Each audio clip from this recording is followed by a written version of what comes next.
श्री रूपाभवानी मंदिराची पोलीस अधिकाऱ्यांनी केली पाहणी।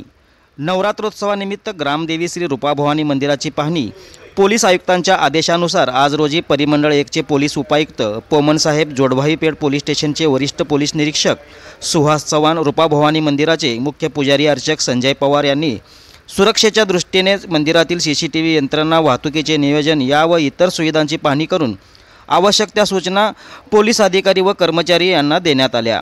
नवरात्रोत्सव काळात पोलीस यंत्रणा सज्ज असून भाविकांना सुलभ दर्शन व्हावे या गोष्टीला प्राधान्य देणार असल्याचे परिमंडळचे उपायुक्त पोमन यांनी प्रसिद्धी माध्यमांसमोर दिली।